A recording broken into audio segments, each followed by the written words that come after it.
Hello YouTube! Lyricise17 here, but you can just call me Travis. And welcome back to another collection update.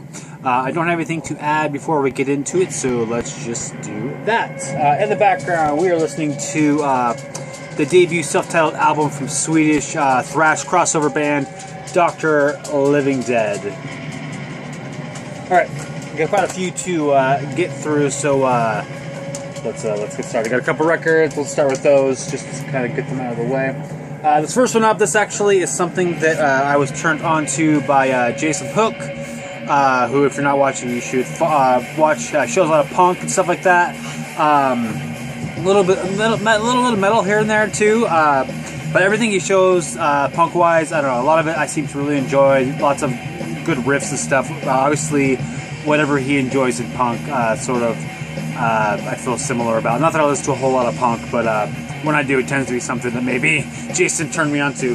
This actually is probably, I think, the very, very first thing he ever got me interested in. I didn't pick it up till now. This is an album came out last year. This is a band called Exit Order. They're released Seed of Hysteria. This is a punk band from out of the US somewhere. Released on Side 2 Records. Really super the jacket's like probably like the heaviest jacket of anything that I have. It's super thick. Lots of cool stuff. Exit Order insert with pictures.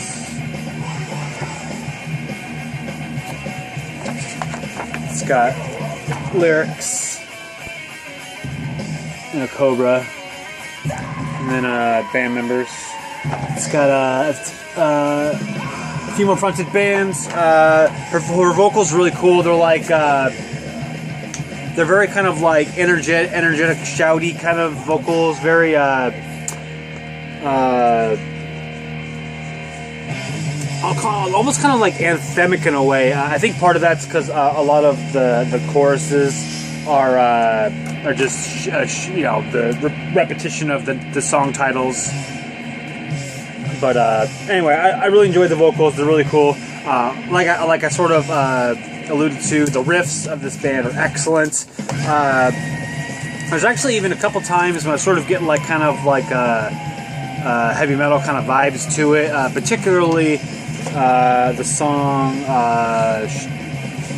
Give me a second. I'll say which one it is. Electric Shock, I think is the name of it. Also has this. It's kind of like it feels like newsprint kind of paper.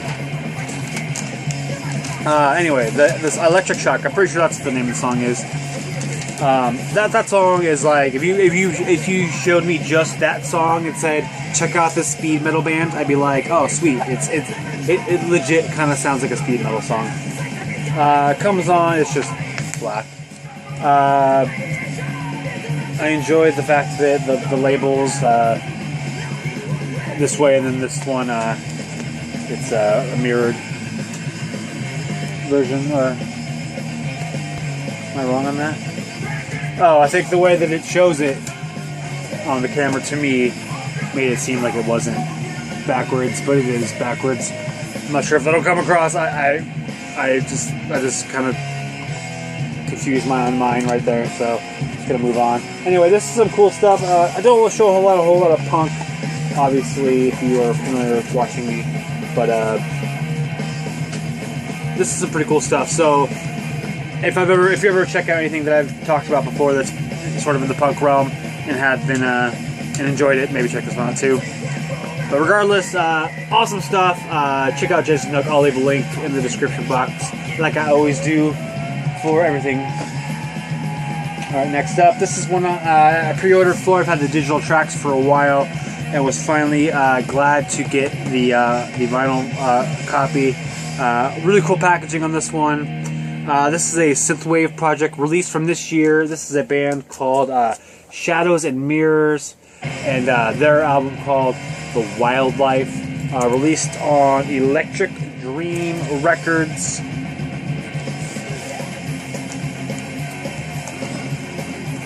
This one too actually has a pretty heavy jacket, but not as heavy as that one. Like I said, this is synthwave stuff, and it sort of has a, as you might perhaps assume, if you look at the cover art there, it has sort of a Wall Street 80s sort of a vibe to it. Also with the back art there.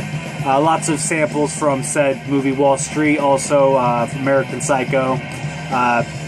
Yeah, just really cool, interesting stuff. I won't lie, the album art, I came across this on Bandcamp, is what initially drew me into this band. Very good marketing on their part. Record came in a, what do they call these? These MoFi sleeves that I always see people talking about. So I thought that was pretty cool. That, you know, I assume people would appreciate them sending the more sought after record sleeves. Comes on this kind of like, I don't know how well you can see it. You can kind of see it. This black gold merge blob thing, whatever you want to call it. Thought that was a I think they probably should have gone with gold all the way. I don't know. There was other versions of this, so maybe a different version had that gold. But anyway, I thought regardless, the black and gold was obviously not a bad way to go. Let's see. Let's grab some other stuff that's in here. Put this away later. Also included is a poster, which I believe is of the back cover art. Yes, it is. Or at least part of the back cover art. I'm not sure if it's the whole scene or not. As usual, I'll probably just leave all this stuff in the record as part of the collection. Yeah, has this little baggie, which you can either assume that's an intentional thing or not. I don't know. It's your decision. Electric Dream Records sticker. This weird holographic sticker with like a salesman on a phone. This art's somewhere in a booklet I'll show you in a minute. If I remember correctly, I think you got a random business card. I think there was maybe 3 of them. I got Bud Fox.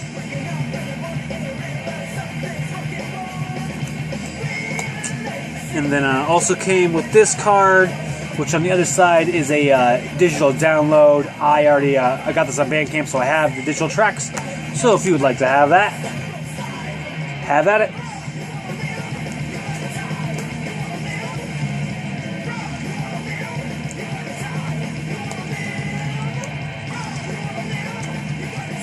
I don't feel like anyone really talks about this band, Dr. Living Dead. There's that one person, Emmelie, I think is her name, that I don't really watch her videos, but I have seen her videos before, and I've heard her talk about them, but she's like the only person. And yeah, their stuff's pretty good. Last year's album was kind of, I don't know, disappointing. I don't know if that's the right word or not, but anyway, I think their stuff's generally pretty good. Worth listening to. Last but not least, came with this cool, like, I don't know, just kind of book they put together. Cover right here. Back cover. On the inside it has the lyrics. It's kind of like it has like profile experience references, like a resume. And there's that same guy on the phone that we saw, the holographic sticker. But like I said, it's the lyrics. Oh no, you can't see this. I just assumed you could. Lyrics, and then art.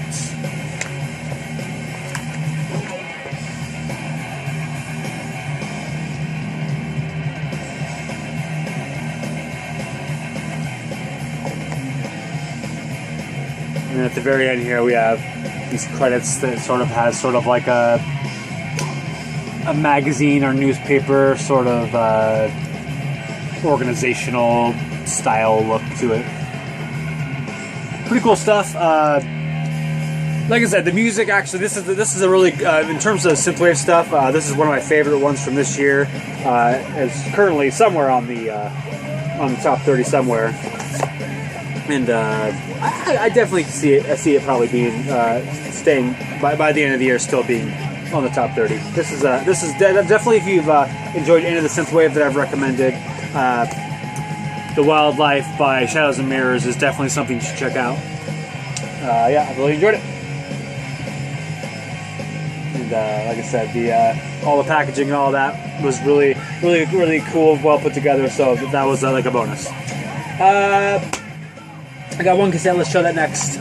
This is a hardcore band from Florida. They are called Direct Action. This is their demo 2018. Came across this band. Actually, there's a person I follow on Instagram. I actually follow her because she does lots of like cool like horror and gothic makeup stuff. And anyway, eventually sort of came to realize she plays bass in this band. And sort of just whenever I saw a link came up, I don't know if she posted it or I followed the band too on Instagram. Regardless, when the Bandcamp link posted up for the cassette, and it was like super cheap, so I jumped at it. Just 3 tracks on this white cassette. Nothing super special. The vocals are kind of for me. The music is pretty cool, but nothing that I'm super into. As you might expect, bands has sort of a animal rights theme to their lyrics and aesthetics. But yeah, cool stuff. I'll leave a link to the Bandcamp. You can check it out. I don't know if there's any cassettes left. If not, I don't know, I'll buy it because it's like super cheap. All right. Next up, let's jot, I don't know, way too many CDs. All right. This is a new release that came out, I don't know, a couple week ago.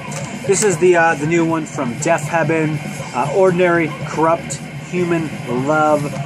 This is a band somewhere out of California that play sort of a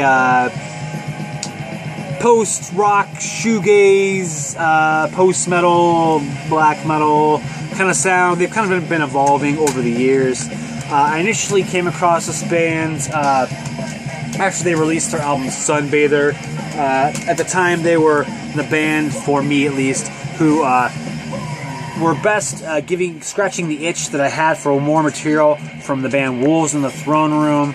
I really felt like they had a lot of similar things going on in their sound. Really liked the album they released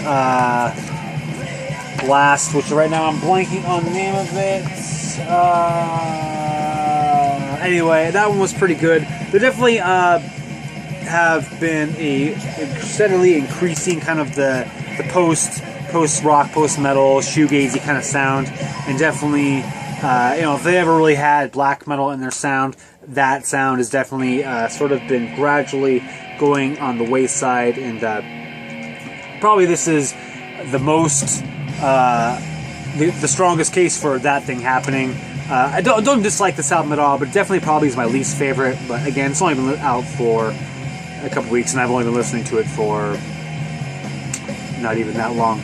I do really like the back-to-back tracks, Near into Glint. I do enjoy those particular songs. This one definitely probably needs a little more time to really get a good opinion on it, but so far it's kind of just an okay release for me. Yeah. Deafheaven, Ordinary Corrupt Human Love.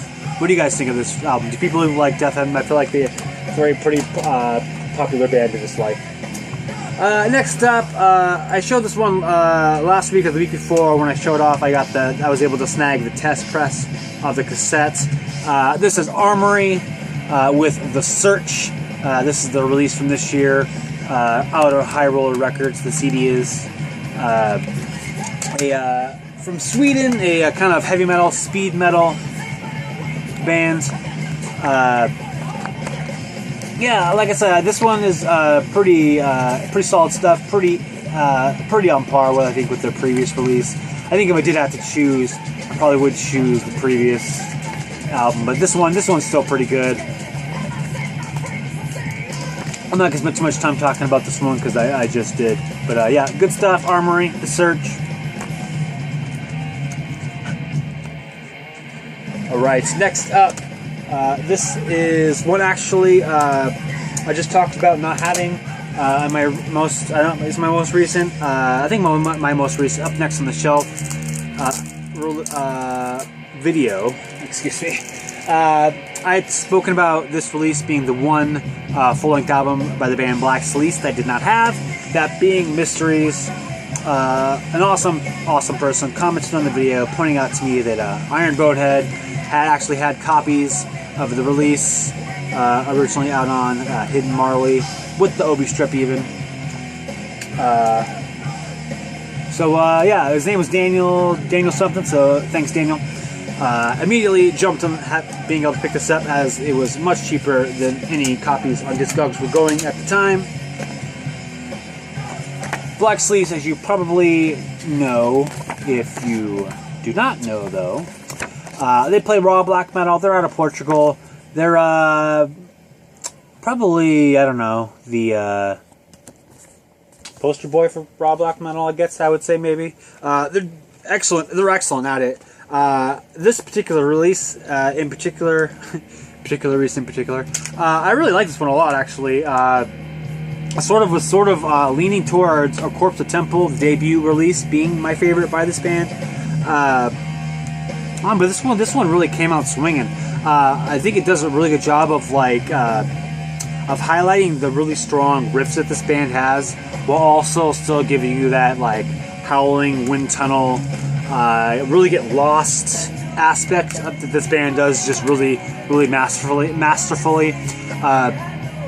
I was actually really interested because the very first track on this album, which is called "To Welcome," the actual the howling wind tunnel thing was like not really a factor for, I don't know, a good 30 seconds at least, maybe a minute or so, and so I was sort of interested to see if this release was going to not be kind of like that, which I thought was interesting because this is the third of four. But soon it kind of it jumped in. It came a part of the wind tunnel thing. Jumped in, and I don't know. I thought it was a cool kind of a cool way to kind of highlight the fact that this particular production style of the release showed off the strong riffs quite clearly in the production. So I don't know if that was on purpose or not, or if it just happened to be that way. But I enjoyed it nonetheless. I'm gonna stop rambling.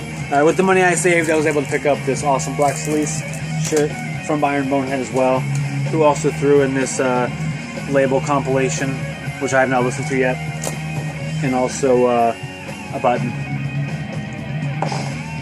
Next up, I got a 7-inch single from this band recently, and was sort of eliciting recommendations for their albums. The Rock Scout nobly jumped in and suggested these two albums, or he actually suggested their first four, but suggested these in particular, and so I checked them out on YouTube and was actually really blown away by how much I really liked them.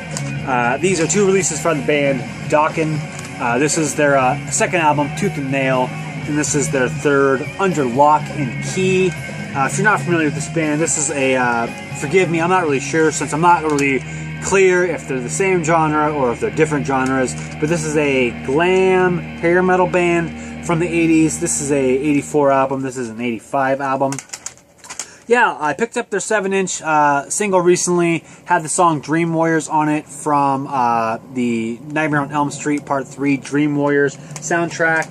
I wasn't sure if I was just sort of biased into liking that song because of the association with the horror franchise or not, but I did like the song. You know, it's sort of a heavy metal song, so it's not like outside of the realm of something that I would like. But anyway, when Rock Scout suggested these albums, like I said, I went over to YouTube and listened to both of them, and I immediately was like, man, these are really good. I pretty much immediately looked into who is the guitarist of this band, because man, he can write some riffs and he can freaking shred some solos. Came across the band's guy's name, George Lynch. He's this guy, right? Yeah, George Lynch here. The name seemed familiar. I think I probably recognized it from, he was one of the guitarists who did the We're Stars benefits. And yeah, just, yeah, this is great stuff. Awesome riffs. Like I said, the soloing is excellent, lead work excellent, just very shreddy. Vocals by Mr. Dokken are solid. Not my super favorite singer of all time or anything, but yeah, they're good stuff. In particular, this album's good, but Under Lock and Key is really good. I really like this one a lot. In particular, I think the vocal hooks are just really strong. You know, Unchained the Night and the Hunter, In My Dreams, Lightning Strikes Again, Jaded Heart, Don't Lie to Me. Every time Don't Lie to Me starts, I'm like immediately like pretty pumped up. That's probably my favorite song on here. Probably my favorite Dokken song, maybe. Yeah, just really cool stuff. I'll definitely have to check out more of their releases. I think it's actually the release that came out after this one actually has the song Dream Warriors on it. Actually, if I remember correctly, on the B-side, Back for the Attack or something like that, I think is actually the name of the album. So I'll probably pick that one up soon. But yeah, I was actually really excited to sort of casually check this band out and actually end up really liking them a lot. So I'll definitely be picking up some of their other stuff soon. So yeah, Dokken with Under Lock and Key and Tooth and Nail. Alright, two more, same artist. One of them I don't really even need to talk about. This one I've been waiting for quite a while. So he actually threw in an additional CD2 to kind of make it okay or whatever, you know. This is a release by my all-time favorite rapper. This is K-Rino, Time Traveler. He threw in this release too. This is a release he released last year with producer DLP. I did already have a copy of this, so I'll give it away to someone. This is a CDR reissue.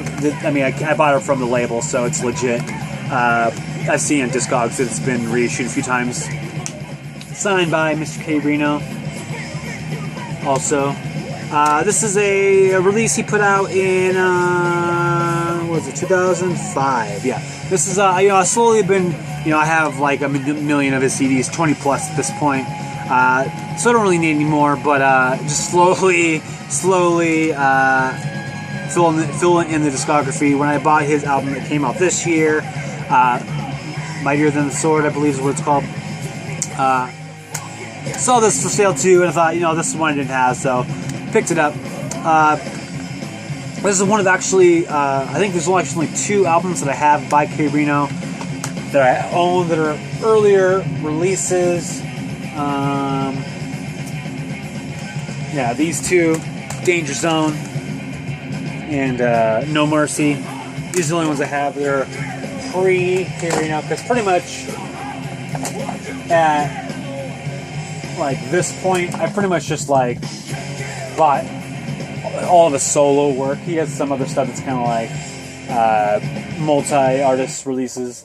Pretty much I've been keeping up, but some of the other stuff he still has a lot of material that I need to get. Anyway, around this era, he's a little more hit or miss on terms of the songs I like and dislike. Not to say that there are not tons of songs on here that I love, because there's actually immediately 4 Minute Warning, like comes out the gates just like slaughterhousing.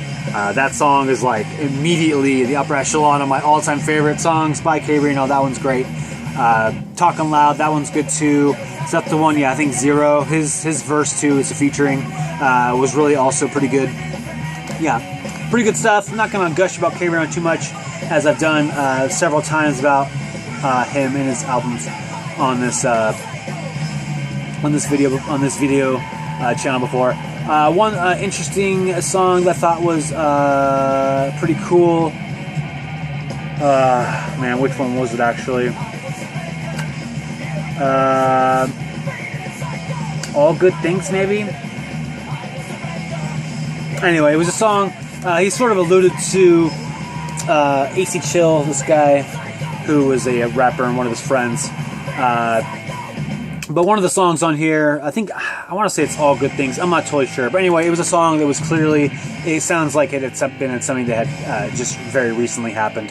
So it's kind of a very cool, very, you can tell, heartfelt lyrics in the song. That, I don't know, it's just something that I felt like I'd never felt anything that was that obviously personal. So anyway, I thought that was pretty cool. So anyway, K-Rino, Time Traveler. Fine to get to the point where I fill in that specific slot in the discography. About 25 minutes. Thanks for watching. Thanks for subscribing. If you're familiar with any of these releases, please let me know what you think of them. Otherwise, have a fantastic day.